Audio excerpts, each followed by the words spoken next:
ዛሬ ዲያቆኑ እንደሰበከው ሰው እናታችንን ጽዮን ይላታል፣ በውስጧም ሰው ተወለደ፣ እርሱ ራሱም ልዑል መሰረታት።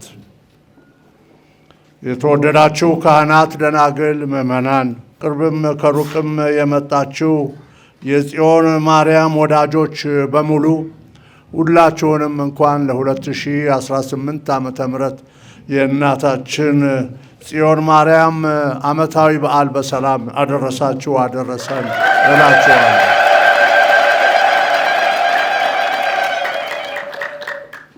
በጣም ደስ የሚል በዓል ነው። ሰው እናቱን ወዶ እናቱን አክብሮ ለእናቱ እንዲህ አይነት ትልቅ ዝግጅት አድርጎ የእናቱን በዓል ሲያከብር ደስ ይላልና እናንተም በተለይ የጽዮን ማርያም አባቶች፣ እናቶች፣ ወንድሞችና እህቶች በተለይ የላዛሪስት ማህበር አለቃ የሆኑት ክቡር አባ መኮንን እንዲሁም የጽዮን ማርያም ቆሞስ ክቡር አባ ማኑኤል ሌሎቻችሁንም ሁሉ እንኳን በሰላም አደረሳችሁ አደረሰን እላለሁ። በድጋሚ እናታችሁን በማክበር እነሆ የ9 ቀን ጸሎት ስታደርጉ ሰንብታችኋል። በዚህም በ9 ቀናት ሁላችሁም እዚሁ እየተሰበሰባችሁ የመቁጠሪያ ጸሎት በማድረግ በተለይ እመቤታችን ቅድስት ድንግል ማርያም ለቅድስት ካተሪና በሰጠችው ተስፋ መሰረት የሜዳሊያ የታምረኛው ሜዳሊያን ጸሎት በማድረግ እዚህ ልዩ ልዩ ጸሎት ስታደርጉ ሰንብታችኋል እና እንዲህ ትልቅ ዝግጅት ላደረጋችሁ እናታችሁ ለጽዮን ማርያም ክብርና ምስጋና ይድረሳት እንበል።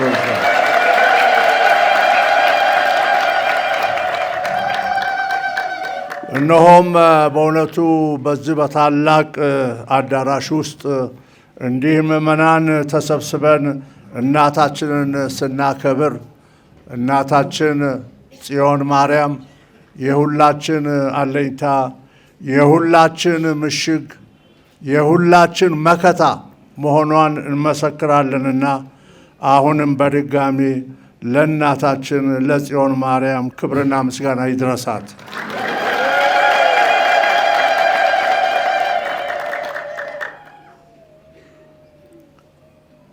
በዛሬው በሰማነው ቃለ እግዚአብሔርም እግዚአብሔር የሚያስተምረን ይህንኑ ነው። በመጀመሪያው በተነበበልን መልእክት ወደ ዕብራውያን በተጻፈው መልእክት በፍርሃት እግዚአብሔርን ደስ እያሰኛችሁ የምታመልኩበትን ጸጋ እግዚአብሔር ያብዛላችሁ ይላል።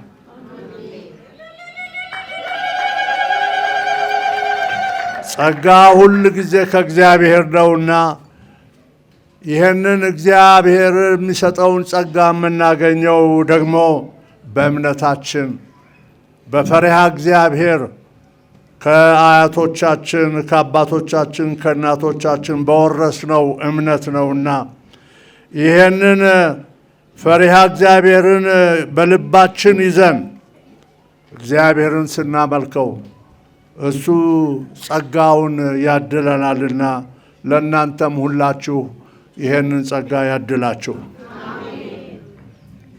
በሁለተኛው መልእክት ሲነበብ እንደሰማነው ይህንን የእግዚአብሔርን ጸጋ የተቀበለ ሰው የተቀበለች ሴት ወይም ወንድ ከእግዚአብሔር አምላክ ሰማያዊ ጥበብን ይቀበላል።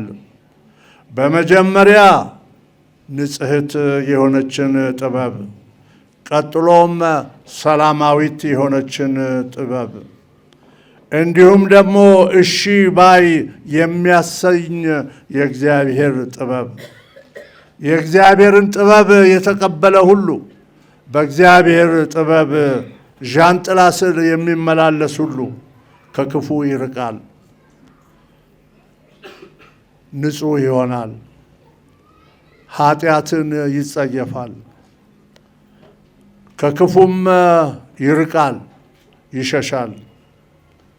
እውነተኛ ጥበብ የእግዚአብሔር ናትና ያንን ጥበብ የተቀበለ ምሕረትን ያገኛል። ምሕረትንም ሲያገኝ መልካም ፍሬ የሞላባት ግብዝነት የሌለባትን ሕይወት ይኖራል ይለናል ያዕቆብ በመልእክቱ።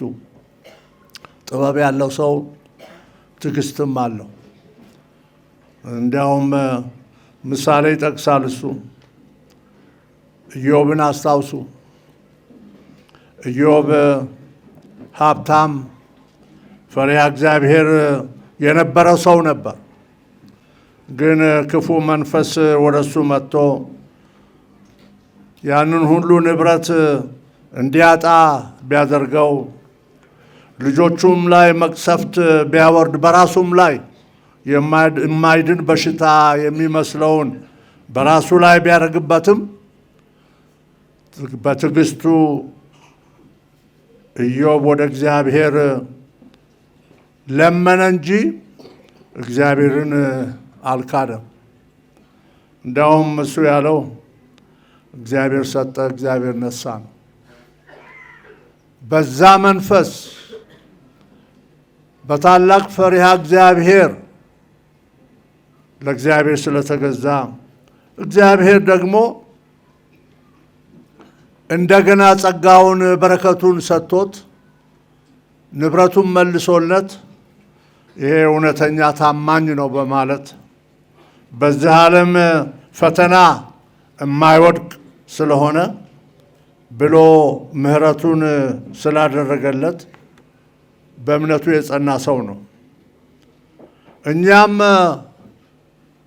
በዕብራውያን እንደሰማነው በእያንዳንዳችን ልብ ውስጥ ፈሪሃ እግዚአብሔር ካለ፣ እንዲሁም ሐዋርያው ያዕቆብ እንዳለውም ሰማያዊ ጥበብ በልባችን ውስጥ ካለች በእግዚአብሔር ዘንድ ስንቀርብ ለእሱ ታዛዦች እንሆናለን፣ እሺ እንላለን። አባቶቻችን እናቶቻችን ሁሉ እንዳስተማሩን እሺ ከሺ ይበልጣል። መታዘዝ፣ በተለይ ሁሉን ለፈጠረ ሁሉን ለገዛ ለአንድ አምላክ መታዘዝ ከሱ ምሕረትን ብቻ ሳይሆን የጸጋ ፍሬዎችንም ሁሉ እንቀበላለን። ይህንንም የተቀበለ አንድ ሐዋርያ ነበረ፣ ሐዋርያው ጳውሎስ። በሦስተኛው መልእክት ሲነበብ እንደሰማችሁት ሐዋርያው ጳውሎስ በመጀመሪያ ጌታ ኢየሱስን የሚያሳድድ የነበረ፣ በሱ የሚያምኑትን ሁሉ የሚያሰቃይ የነበረው ኢየሱስ ከተገለጠለት በኋላ ታማኝ አገልጋይ፣ ታላቅ ሐዋርያ የነበረ ነው። ያ ጳውሎስ ያንን እምነት ከተቀበለ በኋላ በየቦታው እየሄደ በየቤተ መቅደሱ ያስተምር ነበር። የሚያስተምሩም ለአይሁዳውያን ብቻ ሳይሆን ለሁሉ፣ ለግሪካውያን ይሁኑ፣ ለሌሎች ዜጎች ይሁኑ፣ ሮማውያን ይሁኑ ጌታ ኢየሱስ ማን መሆኑን ተቀብሏልና ስለሱ ስለ ናዝራዊ ኢየሱስ ያስተምር ነበር። ይህን ሲያስተምር በፊት ያውቁት የነበሩት ሰዎች ያዙት፣ በሰንሰለት አሰሩት። እንዲያውም ሊገሉት ፈልገው ነበር። የሮማው አስተዳደር ከሕዝቡ መንጥቆ አውስዶ ወስዶ ለሱ ሌላ ፍርድ ባይሰጠው ኖሮ ይገደል ነበር። እስከ ሞት ድረስም ቢያደርስ ሕይወቱን አንዴ ለናዝሬቱ ኢየሱስ ሰጥቷልና ጳውሎስ በእምነቱ ጸና። ጳውሎስ ሲያስተምር በተለይ ለራሱ ደቀ መዛሙርት ለነ ጢሞቴዎስ፣ ለነ ቲቶ፣ ለነ ፊልሞና፣ ለነሲላስ ሲያስተምር ምን ይል ነበር? አትፍሩ፣ አትጨነቁ። ዋናው የኢየሱስን ወንጌል የኢየሱስን ትምህርት በሚመችም በማይመችም ቦታ ሁሉ አስተምሩ፣ አትፍሩ፣ እኔ ሁል ጊዜ ከእናንተ ጋር ነኝና በማለት ሐዋርያ ጳውሎስ ያስተምር ነበር። በራሱ ሕይወት ደርሶበታልና። እንዲሁም በማቴዎስ ወንጌል ቅድም ሲነበብ እንደሰማነው ሐዋርያት በጀልባ ባህር ላይ ሆነው ሲጓዙ ኃይለኛ ንፋስ ተነሳ፣ ማዕበልም ተነሳ። ማዕበሉም ኃይለኛ ስለሆነ የሚሰምጡ መስሏቸው ፈሩ።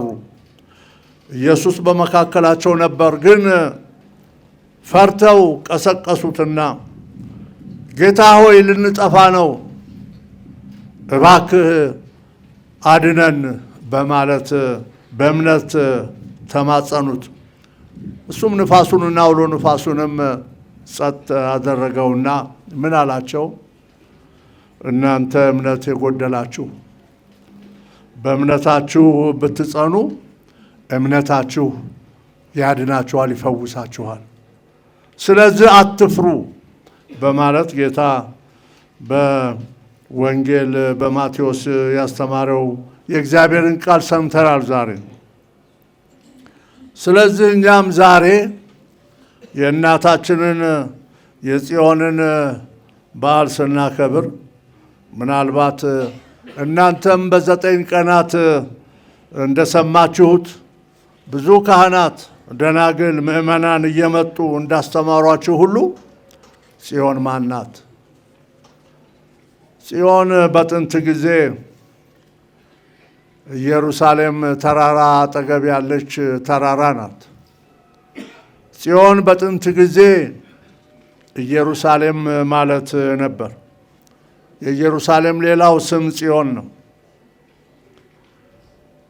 ጽዮን ማለት ከፍ ያለ ቦታ፣ መከታ፣ አለኝታ፣ ምሽግ ማለት ነው።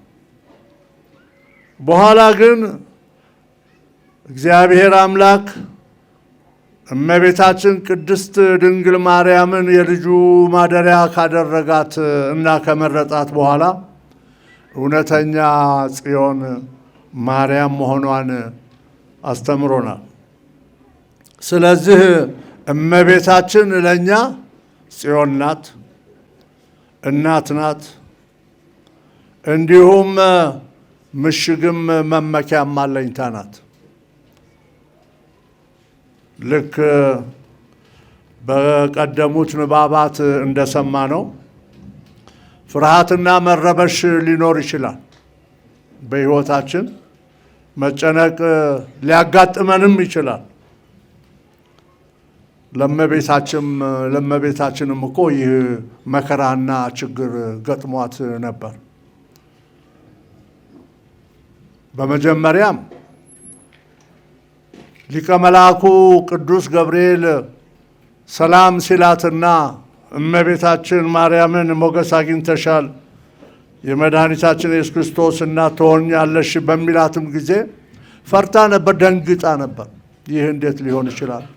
እኔ ፍጡር ነኝ፣ እኔ እግዚአብሔር ዝቅተኛ አገልጋይ ነኝ፣ ይህ እንዴት ይሆናል በማለት ፈርታም ነበር። በኋላም በቄሳር አውጉስጦስ ትእዛዝ መሰረት ተመዝገቡ በሚባልበት ጊዜ ለመመዝገብ ወደ ቤተልሔም በሄዱበት ጊዜ መውለጃዋ ሰዓት በደረሰም ጊዜ አልተዘጋጀችም ነበረች። እንኳን እሷ ዮሴፍም አልተዘጋጀም ነበር። መውለጃም ቦታ አልነበረም። እንኳን አዋላጅ መውለጃም ቦታ አልነበረም። ያ ሁሉ ቢያስጨንቃትም ሁሉን ለእግዚአብሔር ሰጥታለችና በእግዚአብሔር ጸጋ ልጇን ወለደች። በበረት ውስጥ ወለደች። ተጨንቀውበት በነበረው ጊዜ ያ የሕፃኑ መወለድ፣ የጌታ መወለድ ብርሃን ሆነላቸው። ለነሱ ብቻ አይደለም፣ በአካባቢ ለሚኖሩ እረኞች፣ በአካባቢ ላሉት ሰው ሁሉ ብርሃን ሆነ። ለንጉሶች ሁሉ ብርሃን ሆነ። ለሰባ ሰገል ሁሉ ብርሃን ሆነ። ያንን ብርሃን ያዩ ሁሉ በብርሃኑ እግዚአብሔርን እያመሰገኑ አወደሱ ይለናል። ይህን ሁሉ እመቤታችን በልቧ ትይዘው ነበረ። ፍርሃቷንም ጭንቀቷንም ሁሉ ወደ እግዚአብሔር እያቀረበች፣ ይህ እያለም እንዲያውም ይህንን ሕፃን የሚገለው ሰው አለና ሽሺ በተባሉ ጊዜ ያው ወደ ግብፅ ሸሽተዋል። ባለፈው ህዳር 6 ያከበርነው የቁስቋም በዓል ይሄንን ነው የሚያስታውሰን። ክፉን መሸሽ፣ ከክፉ መራቅ፣ ከኃጢአት መራቅ የሚለውን እመቤታችን ራሷ በሕይወቷ ያሳየችን እናት ናት። ያ ክፉም ክፋትም ካለፈ በኋላ ነው እንደገና ወደ እስራኤል በመመለስ በናዝሬት ከተማ በዛች ቅድስት ቦታ ኢየሱስ፣ ማርያም፣ ዮሴፍ አብረው መኖርና እግዚአብሔርን ማመስገን የጀመሩት። በዚህም በጽዮን ማርያም ጊዜ ሁል ጊዜ የምናስታውሰው ትልቁ የላዛሪስት ማህበር ወይም ደግሞ የፍቅር ደናግል ልጆች ማህበር አለኝታ ታምራዊው ሜዳሊያ የድንግል ማርያም የሰጠችን ታምራዊ ሜዳሊያ ነው። እሱም ለቅድስት ካተሪና ላቡሬ ነው የተሰጠው። ያ ሜዳሊያ ቅድስት ካተሪና ላቡሬ እናቷን ገና በሕፃንነት ነበር ያጣችው። እናም እመቤታችንን ምን ብላ ነበር የለመነችው? የኔ ምድራዊ እናቴ ሞታለች፣ አንቺ እናት ሁኚኝ ብላ ለምና ነበር። እመቤታችንም ለቅድስት ካተሪና ትልቅ እናት ነው የሆነቻት። በእናቷ ቦታ ምትክ እናት ሆኗት በሕይወቷ መርታት ያው የቅዱስ ቪንሰንትና የቅድስት ሉዊዛ ማህበር የፍቅር ደናግል ማህበር ገብታ አገልጋይ ሆነች። በዛም ስታገለግል ነው እመቤታችን የተገለጠችላት። እመቤታችን ተገልጣ ምን አለቻት? ካተሪን ሆይ አትፍሪ፣ በእንዲህ አይነት መልክ ሜዳሊያ አስቀርጪ፣ በሜዳሊያው ዙሪያ ያለ አዳም ኃጢአት የተጸነሽ ድንግል ማርያም ሆይ ለምኝልን የሚል ጽሑፍ አጽፊ፣ በጀርባውም የሁለት ልቦች የኢየሱስ ልብ ቅዱስ ልብ እንዲሁም የእመቤታችን ቅዱስ ልብ የሚያሳይ ምልክት አድርጊ።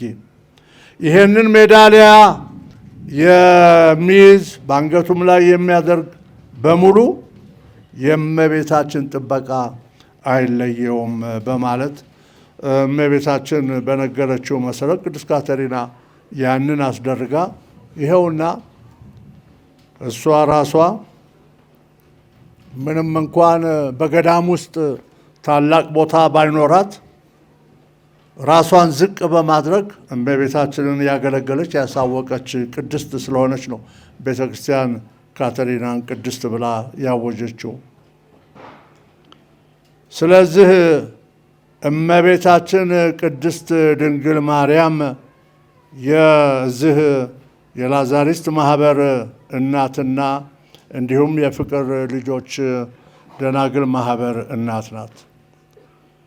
በእነሱም አማካኝነት በዚህ ሀገር ወንጌል በሚሰበክበት ጊዜ በተለይ በጎንደር፣ በትግራይ፣ በኤርትራ፣ በወሎ ወንጌል በሚሰበክበት ጊዜ እነ ቅዱስ አቡነ ያዕቆብ፣ ብፁዕ ገብረ ሚካኤል እንዲሁም እናቶች ይህችን እናት የሰበኩባት ሕይወት መሆኗን እንመሰክራለን።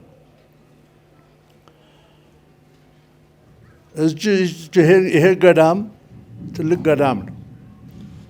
ከተመሰረተበት ከዛሬ 100 ዓመት ጊዜ ጀምሮ እመቤታችን የተከበረችበት ገዳም ነው። በፊት ጊዜ ጥንት የነበሩ አባቶች እናቶቻችን ያስታውሳሉ። ከዚህ ከትምህርት ቤቱ ጎን ነበረች ትንሽ ቤተ ክርስቲያን። እዛ የእመቤታችን ስም ይጠራ ይከብር ነበር። እንዲሁም ደግሞ በኋላ ላይ ከዙ ከኛ ጀርባ ያለው ቤተ ጸሎት የእመቤታችን ቤተ ክርስቲያን ሆኖ አገልግሏል። እግዚአብሔር ይመስገን። አሁን እዚህ የምናየውን ትልቁን የጽዮን ቤተ ክርስቲያን ደግሞ የዛሬ 17 ዓመት ገደማ ይመስለኛል መርቀን ከሁላችሁ ጋር የእሷ ማደሪያ የጌታ ማደሪያ የቅዱስ ቁርባን ማደሪያ እንዲሆን የተሰራው። በዚህችም በማርያም አማካኝነት ነው የፍልሰታ ማርያም በዓል በዚህ ብቻ ሳይሆን በሁሉም አዲስ አበባ ሰበካዎች እንዲከበር የተደረገው። ስለዚህ ጽዮን እመቤታችን ቅድስት ድንግል ማርያም የዚህ የአዲስ አበባ ሀገረ ስብከትም እናት ናትና ክብር ምስጋና ለሷ ይድረሳት እላለሁኝ።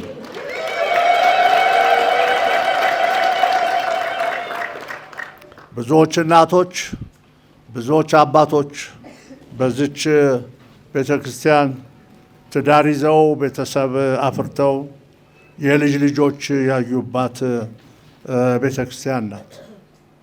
እሷን የያዘ እሷን የተማጠነ ባዶ እጁን ሄደ ሲባል አልሰማንም።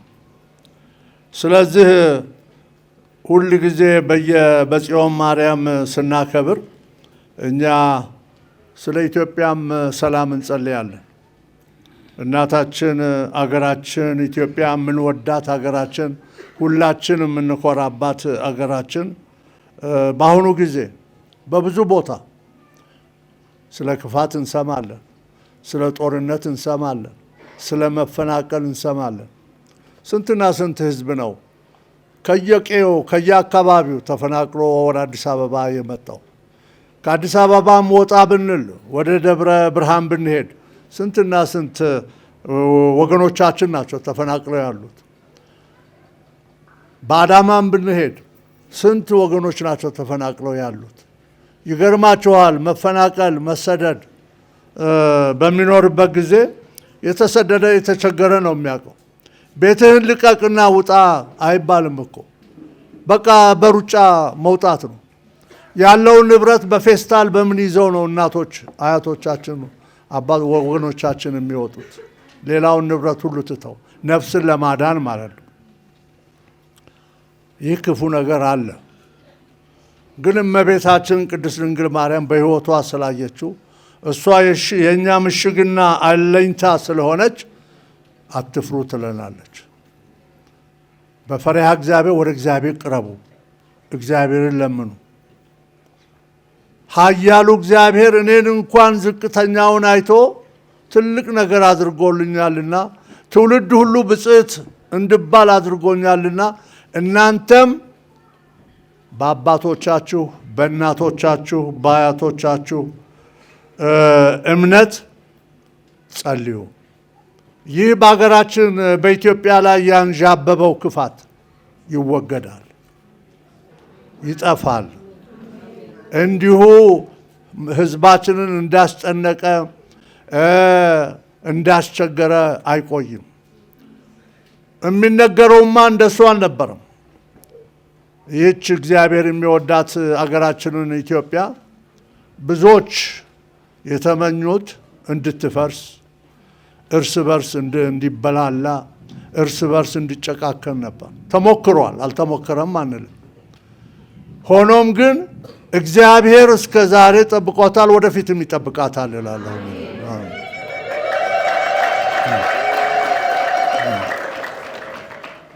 ስለዚህ እመቤታችንን እናንተ በሊጣንያ ጊዜ የሰላም ንግሥት ሆይ ሰላምን አሰጭን እንዳላችሁና እንደጸለያችሁ አሁንም እሷ ሰላምን ታሰጠናለች። በእምነታችን እንድንጸና አደራ እላችኋለሁ። ሰላም በእያንዳንዱ ቤተሰብ ውስጥ ሰፍኖ እንዲኖር በአባትና በእናት መካከል ፍቅር እንዲኖር፣ በአባትና ልጆች መካከል ፍቅር እንዲኖር ነው እኛ እናታችንን ጽዮንን የምንለምናት። ምክንያቱም በቤተሰብ ውስጥ ፍቅር ካለ በጎረቤትም ፍቅር ይኖራል። በጎረቤት ፍቅር ካለ በወረዳውም በከተማውም በአካባቢውም ሁሉ እግዚአብሔር ብቻ ሊሰጥ የሚችለው ዘላቂው ሰላምና ፍቅር ይኖራል። በመካከላችን ዛሬ አንድ ሲስተር አሉ። ከሮም ነው የመጡት፣ ከቫቲካን። ሲስተር ኒና የሚባሉ አሉ የሉ? እመጣለሁ ብለውን ነበር እሳቸው። ሲስተር ኒና የሚባሉት የት አሉ? ቁሙ። ሲስተር ኒና አጨብጭቡላቸው ለሲስተር ኒና።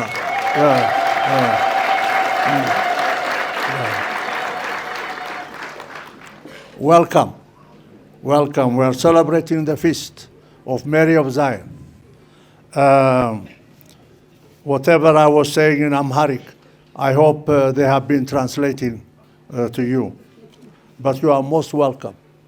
This is a country where our mother, the Blessed Virgin Mary, is loved, is respected, and is also really promoted all over the country. ዛሬ ጽዮን በሰሜን ትከበራለች። አክሱም ጽዮን እንደምታውቁት በመጀመሪያ እምነት የገባበት በር ነው። ከዛም ጀምሮ እኛም እዚህ እናከብራታለን። ወደ ምዕራብ ብንሄድ፣ ወደ ደምቢዶሎ ብንሄድ እዛ ጽዮን ማርያም አለች። ወደ ቦንጋ አካባቢ ብንሄድ እዛም ጽዮን አለች። ወደ ምስራቅ ብንሄድ ጽዮን አለች።